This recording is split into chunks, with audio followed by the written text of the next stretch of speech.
ನಮಸ್ಕಾರ ವೀಕ್ಷಕರೇ. ಅವಾಗ ಈ ಕೆಲಸನ ಮಾಡಲೇಬೇಕಾಗುತ್ತೆ. Comments review. ಎಷ್ಟೋ ಜನ ಬೈದಾಕಿರ್ತೀರಾ, ಎಷ್ಟೋ ಜನ ಇಲ್ಲ ಇದು ಸರಿ ಅಂತ ಹೇಳಿರ್ತೀರಾ. ವಾದ ವಿವಾದಗಳು ಅಲ್ಲಲ್ಲೇ ನಡೀತಾ ಇರುತ್ತೆ. ವಾದ ವಿವಾದ ಬೇಕೇ ಬೇಕು, ವಾಗ್ವಾದನೂ ಬೇಕು.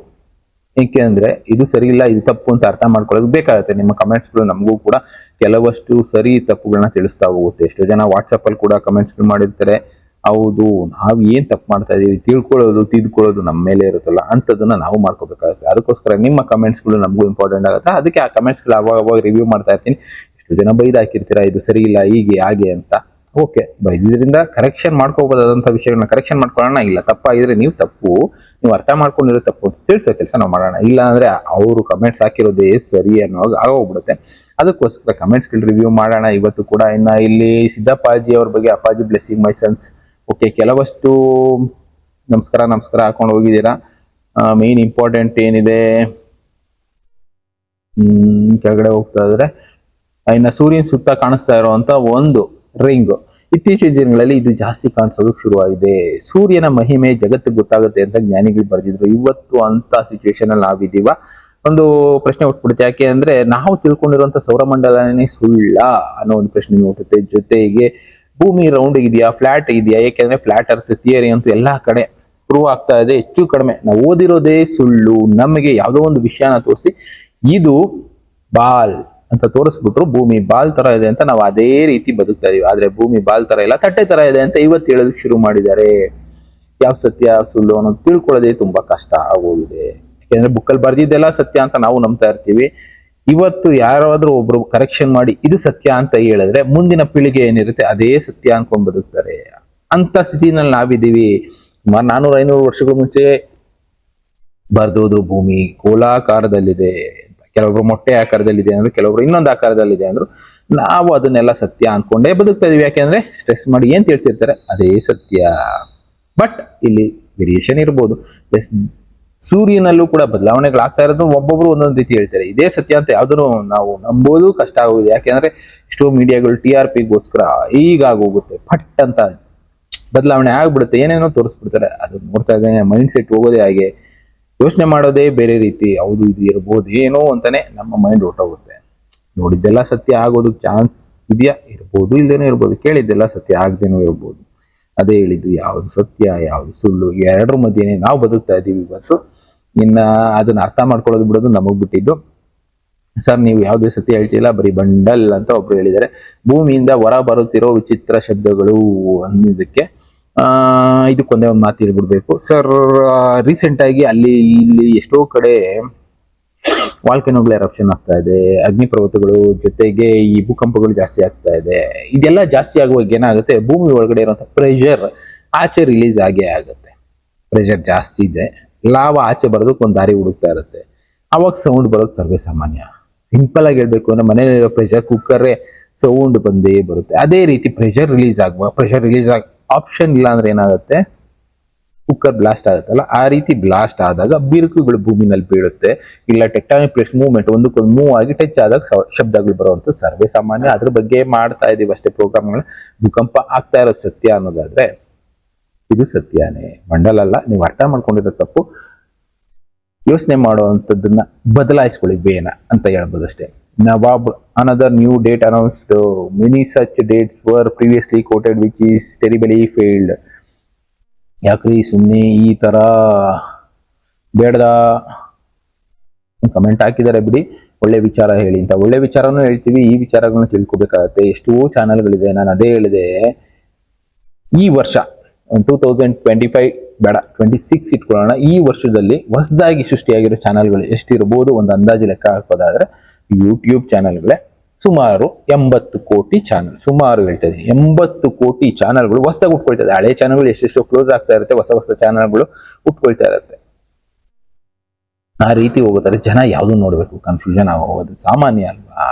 ಒಳ್ಳೊಳ್ಳೆ ವಿಷಯ ಹೇಳೋಣ ಅಂತಾನೆ ಇರ್ತೀವಿ, ಬಟ್ ಎಲ್ಲರೂ ಬೇರೆ ಬೇರೆ ರೀತಿ ಅದನ್ನ ಹೇಳಿರೋದ್ರಿಂದ ನಾವು ಅದನ್ನೇ ಹೇಳೋದಕ್ಕೆ ಹೋದಾಗ ಜನಕ್ಕೆ ಅದು ತಪ್ಪು ಅನಿಸ್ಬಿಡುತ್ತೆ. ನಾನು ಹೇಳ್ತೀನಿ ಈ ಪೆನ್ನು ಬ್ಲೂ ಕಲರ್ ಅಂತ ಹೇಳ್ತೀನಿ, ಇಲ್ಲ ಕೆಲವೊಬ್ರಿಗೆ ಅನ್ಸುತ್ತೆ ಇದು ಬ್ಲೂ ಅಲ್ಲ ಗುರು ಇದು ವೈಟ್ ಅಂತಾನೆ ಹೇಳ್ತಾರೆ. ಇಲ್ಲ ಇನ್ನೊಬ್ರು ಹೇಳ್ತಾರೆ ಇದು ಬ್ಲೂ ಬಟ್ ಬ್ಲೂ ನಲ್ಲಿ ಸ್ಕೈ ಬ್ಲೂ, ಇನ್ನೊಂದು ಬ್ಲೂ, ಈ ತರ. ಅಂದ್ರೆ ನಾನು ಇದನ್ನ ಬ್ಲೂ ಅಂದಿದ ತಕ್ಷಣ ಬ್ಲೂ ಅಂತ ಹೇಳಿದ್ರೆ ತಪ್ಪು, ಅದು ಬ್ಲೂ ಅಲ್ಲ.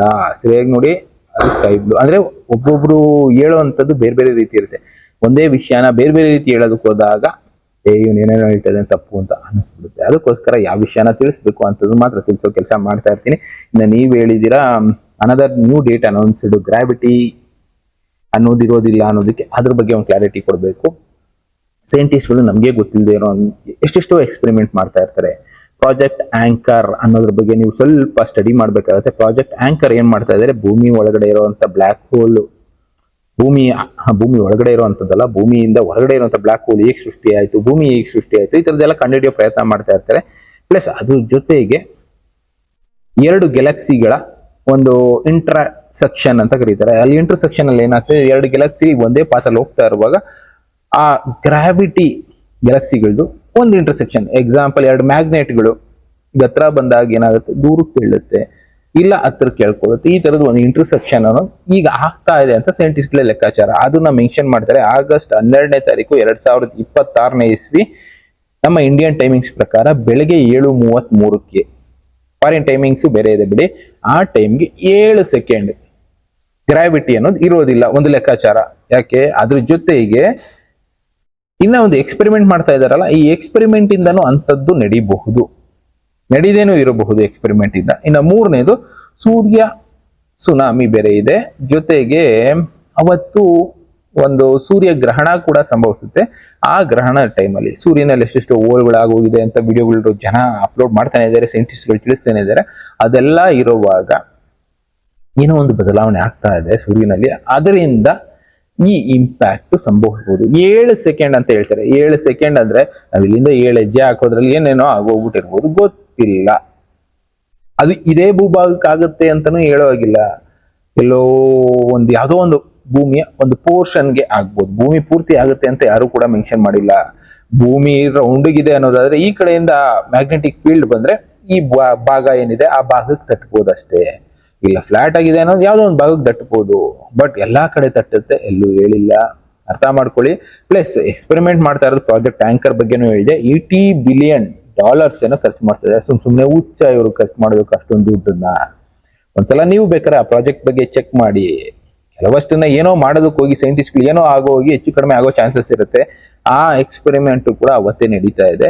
ಪ್ಲಸ್ ಸೂರ್ಯ ಗ್ರಹಣ ಇದೆ, ಪ್ಲಸ್ ಗ್ಯಾಲಕ್ಸಿ ಇಂಟರ್ಸೆಕ್ಷನ್ ಅಂತ ಕರೆದಿದ್ದಾರೆ. ಈ 3 ಇರೋದ್ರಿಂದ ಆ ದಿನ ಬೆಳಗ್ಗೆ 7:33ಕ್ಕೆ ಇದು ಸಂಭವಿಸ್ಬೋದು. ನಮ್ಗೆ ಗೊತ್ತಾಗ್ಲೇಬೇಕು ಅಂತ ಇಲ್ಲ, ಬೇರೆ ಎಲ್ಲೋ ಸಂಭವಿಸ್ಬೋದು. ಅದರಿಂದ ಏನಾಗುತ್ತೆ, ಒಂದು ಸುನಾಮಿಗಳಾಗ್ಬೋದು, ಭೂಕಂಪಗಳಾಗ್ಬೋದು, ವಾಲ್ಕೆನ ಎರಪ್ಷನ್ ಆಗ್ಬೋದು. ಈ 3 ಯಾವ ಜಾಗದಲ್ಲಿ ಜಾಸ್ತಿ ಆಗುತ್ತೆ ಅದು ಅರ್ಥ ಮಾಡ್ಕೊಂಡ್ರೆ ಸಾಕು ನಾವು. ಏಕೆಂದ್ರೆ ಸೈನ್ಸ್ಗಿಂತ ಮೀರಿದೆಷ್ಟೋ ಇದಾವೆ ಭೂಮಿ ಮೇಲೆ. ಆ ರೀತಿ ಹೋಗೋದಾದ್ರೆ ಇದು ನಡೆಯುತ್ತೆ. ನಮ್ಗೆ ಅನುಭವಕ್ಕೆ ಬರಬೇಕು ಅಂತ ಇಲ್ಲ, ಅಷ್ಟೇ ನಾನು ತಿಳಿಸ್ಬೇಕು. ಅಂದ್ರೆ ನಂಬಿದ್ರೆ ನಂಬೋದು, ನಂಬದೇ ಇದ್ರೆ ನಂಬಕ್ಕೆ ಹೋಗ್ಬೇಡಿ. 3 ಬೇಕಾದ್ರೆ ಕೋಇನ್ಸೈಡ್ ಮಾಡಿ ನೋಡಿ. ಒಂದು ಗ್ಯಾಲಕ್ಸಿ ಇಂಟರ್ಸೆಕ್ಷನ್, ಪ್ರಾಜೆಕ್ಟ್ ಆಂಕರ್, 3ನೇದು ಸೂರ್ಯ ಗ್ರಹಣ. ಈ 3 ಒಂದೇ ದಿನ ಇದೆ, ಆಗಸ್ಟ್ 12ನೇ ತಾರೀಕು 2026ನೇ ಇಸ್ವಿ. ಭೂಮಿ ಮೇಲೆ ಗ್ರಾವಿಟಿ ಇಲ್ಲದೆ ಹೋಗ್ಬೋದು, ಅದು ನಮ್ಮ ಅನುಭವಕ್ಕೆ ಬರದೇ ಇರಬಹುದು. ಓಕೆ, ಮುಂದಕ್ಕೆ ಹೋಗೋದಾದ್ರೆ ಜನ್ಮ ನಿಜವಾದರೆ ಎಲ್ಲವೂ ನಿಜ.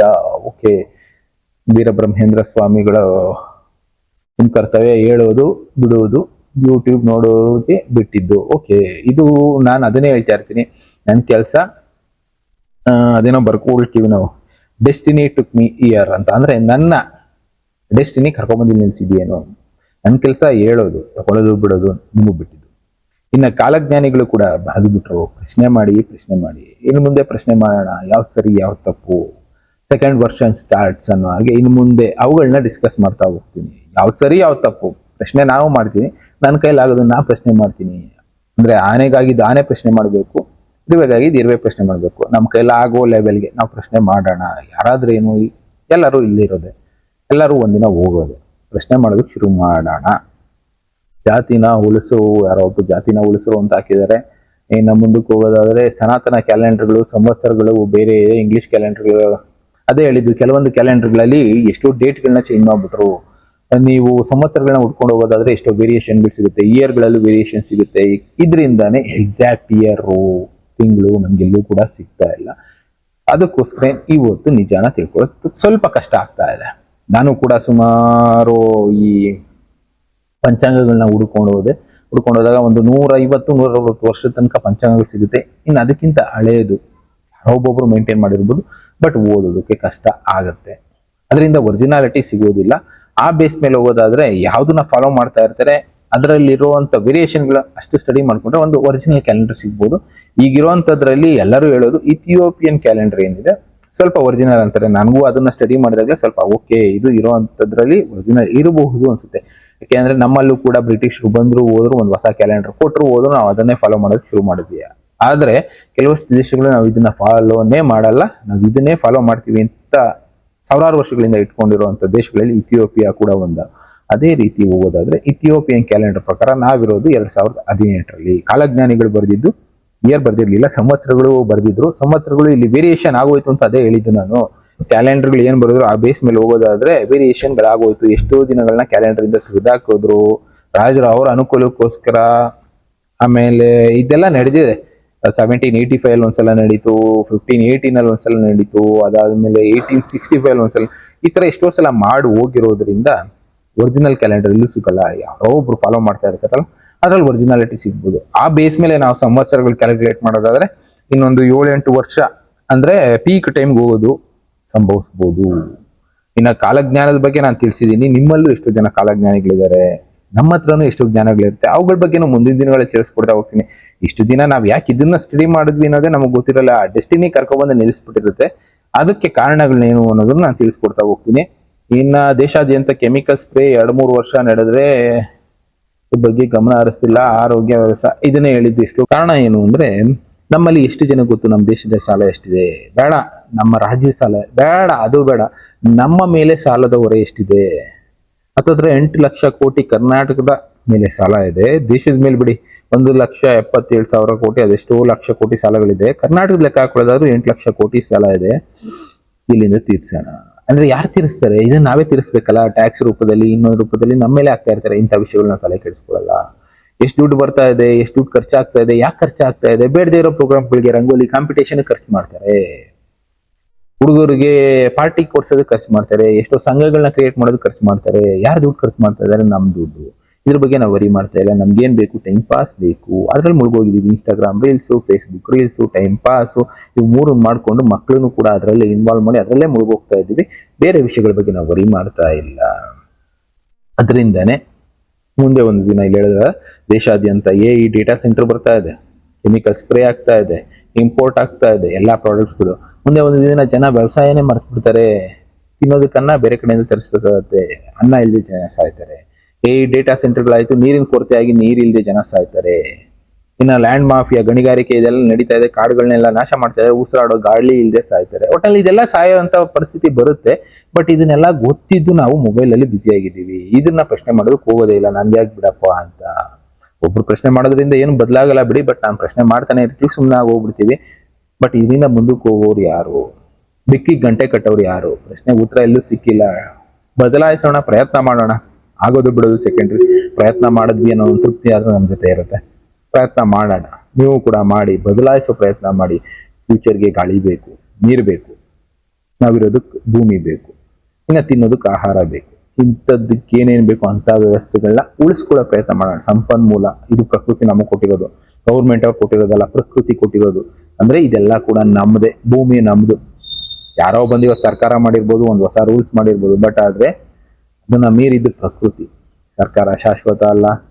ಇರುವಂತ ಸಂಪನ್ಮೂಲ ನಮ್ದು, ನಾವು ಬಳಸ್ಕೋಬೇಕಾಗಿರೋದು. ಅದನ್ನ ಹಾಳು ಮಾಡಿದ್ರೆ ಮುಂದೆ ಸಿಗೋದಿಲ್ಲ. ಇಷ್ಟೇ ನಾನು ಸಿಂಪಲ್ ಆಗಿ ಹೇಳ್ಬೇಕಾಗಿದ್ದು. ಜ್ಞಾನಿಗಳು ಅಷ್ಟೇ ಹೇಳಿದ್ದು. ನೀವೇನು ಉಳಿಸ್ಕೊಳ್ತೀರಾ ಅದು ನಿಮಗೆ ಮುಂದೆ ಸಿಗುತ್ತೆ. ನೀವು ಹಾಳು ಮಾಡಿದಷ್ಟು ಬೇಗ ಹಾಳಾಗುತ್ತೆ. ಇವತ್ತು ಹಾಳು ಮಾಡ್ತಾ ಇದ್ರೆ ಬೇಗ ಹಾಳಾಗುತ್ತೆ. ಅಂತ ದಿನಗಳಲ್ಲಿ ಮುಂದೆ ಹೋಗಿ ನಿಂತ್ಕೊಳ್ತೀವಿ. ಇವತ್ತಿಂದ ಶುರು ಮಾಡಿ, ನಾವು ಕೂಡ ಶುರು ಮಾಡೋಣ ಪ್ರಶ್ನೆ ಮಾಡೋದಕ್ಕೆ. ಬೇರೆ ಬೇರೆ ವಿಷಯಗಳ ಜೊತೆ ನಾನು ಮತ್ತೆ ಸಿಗ್ತೀನಿ. ಕಮೆಂಟ್ಸ್ಗಳು ತುಂಬಾ ಇರ್ತವೆ. ಕೆಲವರು ಬೈದು ಹಾಕಿದ್ದೀರಾ, ಓಕೆ, ಅದರಲ್ಲೇನು ತಪ್ಪಿಲ್ಲ. ನಿಮ್ಮ ಅನಿಸಿಕೆಗಳನ್ನ ನೀವು ವ್ಯಕ್ತಪಡಿಸಿ, ನಾವು ಅದಕ್ಕೆ ಉತ್ತರ ಕೊಡುವಂತ ಕೆಲಸ ಮಾಡ್ತೀವಿ. ಇನ್ನ ಎಷ್ಟೋ ವಿಷಯಗಳ ಬಗ್ಗೆ ಮತ್ತೆ ಡಿಸ್ಕಸ್ ಮಾಡ್ತಾ ಹೋಗ್ತೀನಿ. Thank you. ಮತ್ತೆ ಸಿಗ್ತೀನಿ. Good by.